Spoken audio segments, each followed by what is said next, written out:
We are now going to be joined by a very special guest coming to us from Hazon Detroit. It is their executive director, Wren Hack, joining us on the MegaCast. Wren, welcome to the program. Thank you, Tyler, very much. We're thrilled to be here. So, Wren, first off, tell us what in normal times does Hazon Detroit do? Difficult to remember those normal times. First off, I just want to clarify, it's actually pronounced Hazon. Oh, I apologize. And no problem. We're very accustomed to that. We are a national environmental sustainability organization. We're Jewish in our roots, though we work with everyone. And our mission is to work for a greener world. And we do it in a normal situation. We do it in a myriad of ways. We work with organizations to help them go through audits to find out how they can become greener, whether it's to use switch to LED lighting, whether it's to put in gardens, whether it's to look at their heating and cooling, whether it's to install solar. And then we also work with partnering organizations in the city as well as individuals to help them become greener. So our desire is to make this planet a better and more sustainable place to live. So a lot of Hazon's mission is regarding sustainability and education about food production, gardening, and the such. During this unprecedented time with so many food insecure people in our community, how has Hazon modified or changed its mission or its efforts to help alleviate that problem? So we have completely pivoted. We quickly sat down and discussed what does sustainability mean in these crazy times. And for us, it meant literally looking at sustainability at its most base foundation. We quickly realized that food insecurity was and is a huge problem for our community. We know this because we have numerous partners in Detroit. We were hearing from them, but we were also hearing from our organizations in the suburbs. And so for us, we felt it imperative to, as I said, pivot and deal with those base needs, which is, for many people, food on the table. For others, it's, okay, I'm okay now, but I'm not sure what I'm going to be like in a couple of months because I've lost my job. I don't have much reserves. So the first step we took was going into food rescue. There were warehouses in Detroit that they had deliveries in the system that they had to accept, but they didn't have, because of the closure of restaurants and schools, they didn't have those places to deliver to. So we connected with them and began picking up literally cases, of which we then took to either our partnering organizations, which some of them are food pantries in Detroit and Oakland County, or actually individuals that we knew that were in need of food. We also were rescuing food from caterers and schools even, who were, had scheduled events that were canceled.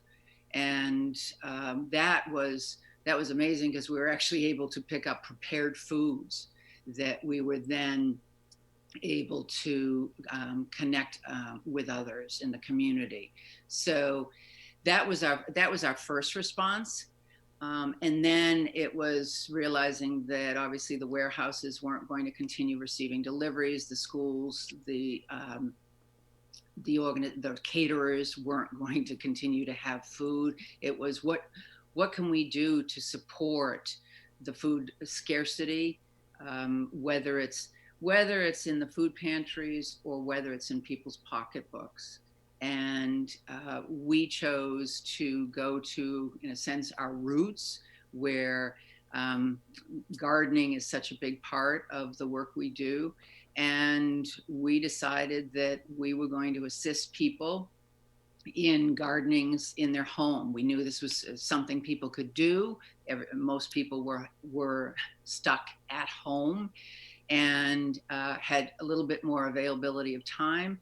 And also it would allow people to kind of get outside and feel a bit useful. So we began the Garden Relief Initiative, in which we deliver to anyone who signs up 2 5-gallon buckets of compost, which we get from our partners in Detroit. And we deliver 3 packets of vegetable seeds, and we take it right to their homes. We place it wherever they tell us. We have a form that they can tell us. We don't have to come in contact with anybody. And the hope is that if people are gardeners, that they will enlarge their garden. And if people haven't gardened, that they start. And upon harvesting, our ask is to give 10%, give whatever you can to our food pantries. And in fact, we've offered you can call us and we'll come pick it up, just as we've dropped off to over 80 homes now. We'll pick up that produce and get it to those pantries in need.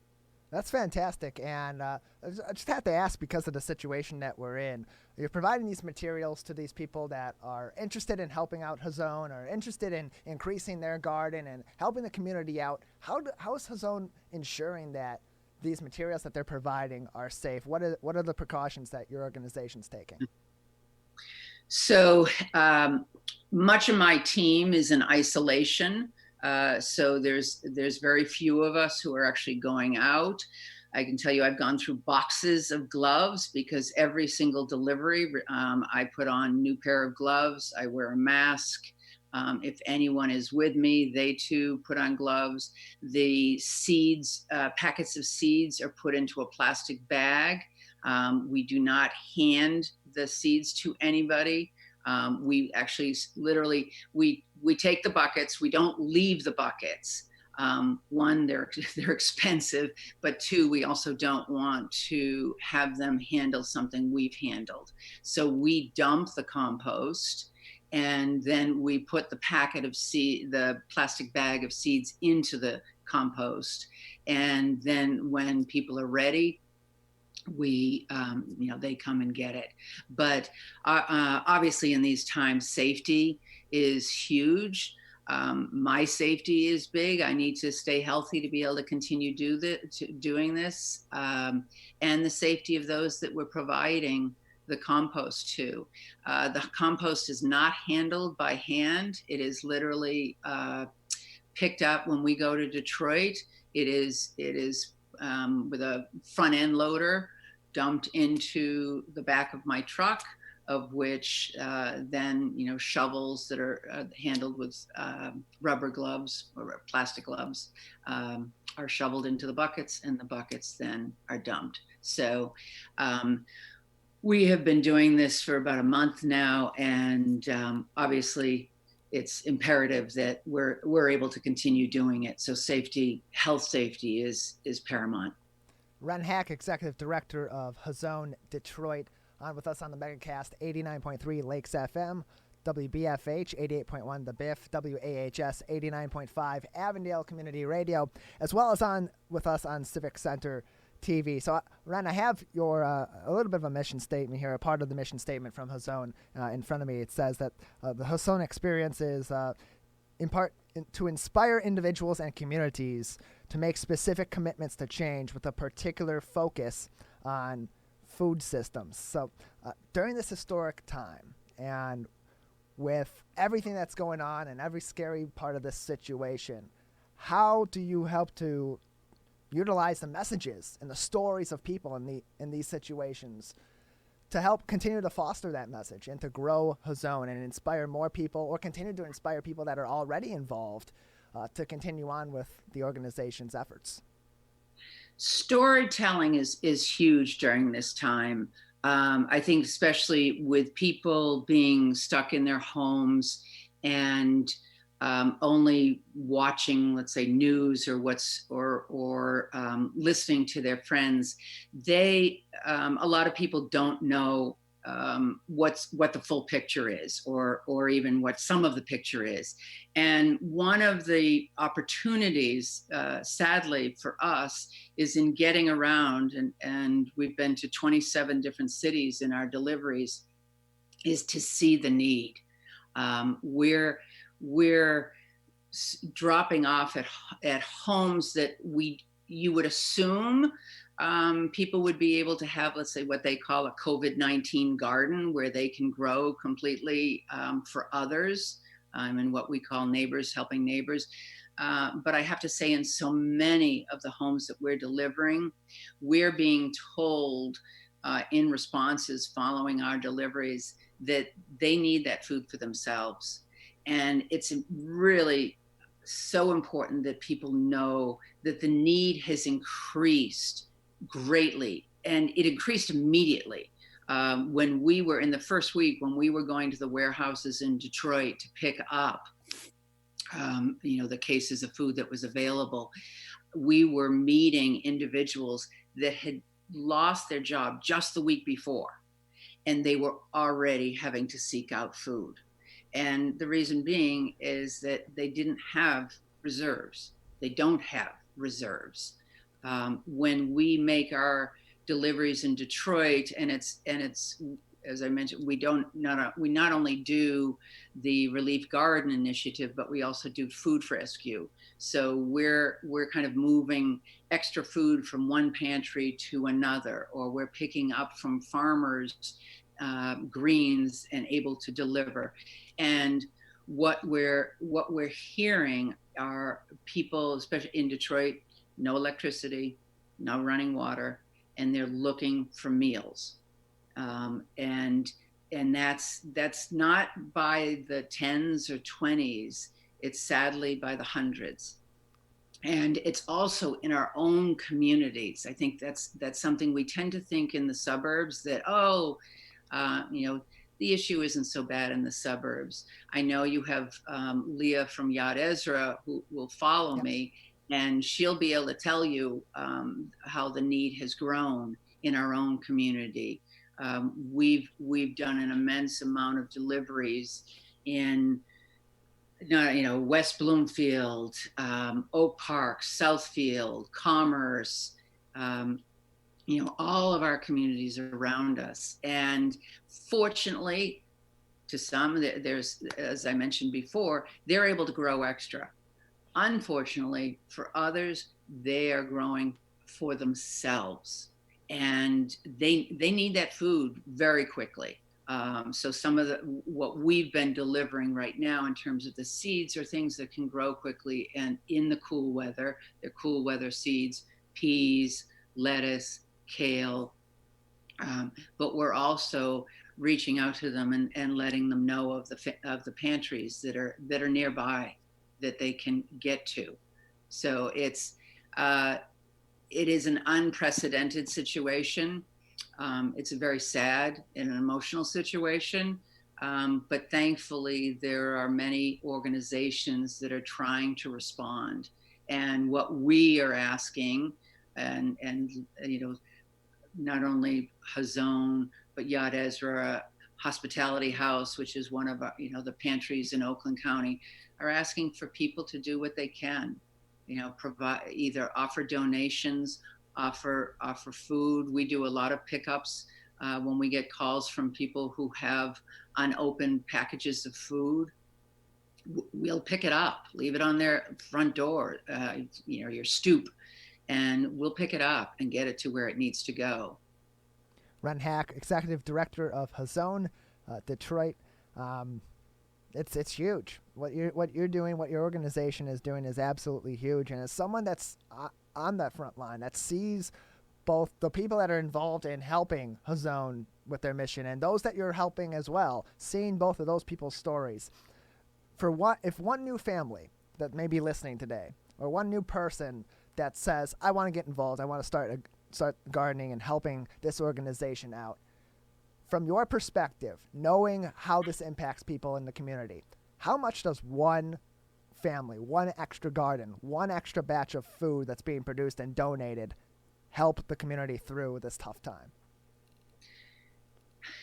I think it's I often refer to the story of the starfish. I don't know if you've ever heard of that, like, parable, so to speak, where a man comes upon a beach which is full of starfish that have all been kind of grounded. They're no longer in the water. And he sees a person, picking up starfish and throwing them back in the water. And he comes up to that person. He's like, "What are you doing? There are thousands of starfish here. You're throwing a few of them back." And he said, "It helps that one. The one I pick up, it helps." Those people that are gardening for us right now, we've got, as I said, we have 80. We have continually people signing up. We will deliver as long as we possibly can. Even if someone offers, one of the homes we went to in Dearborn, it was actually Dearborn and Dearborn Heights. In both those neighborhoods, literally we saw people coming out of their home with a head of romaine lettuce and handing it to someone else. That's what's needed. You may say, "Oh, I only have 2 heads of lettuce, or I only have 5 tomatoes," or whatever. But to someone else who doesn't have anything, that means something. One of our Detroit neighbors that we delivered, that we took to the pantry, one of the neighbors had come to them and said they hadn't eaten in 2 days.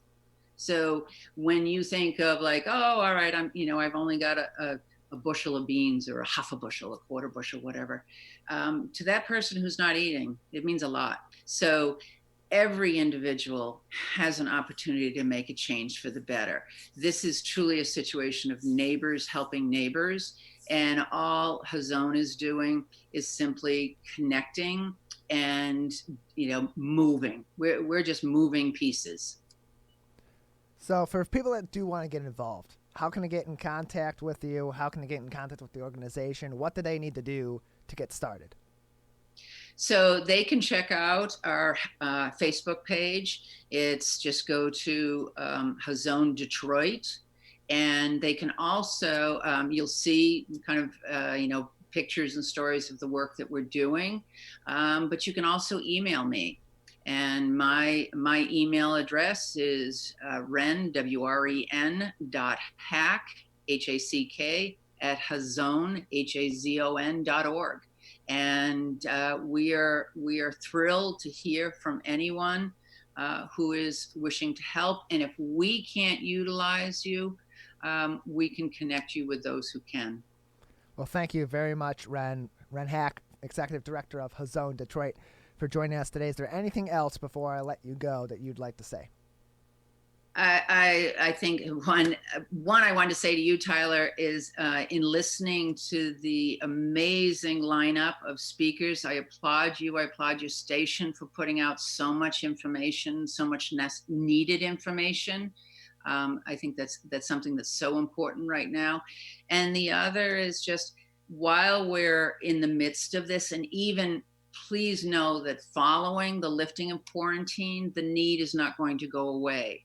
People are not going to suddenly have money in their pockets that allows them to eat as they know, as they did prior to all of this. So please continue, even if May 1st the quarantine is lifted.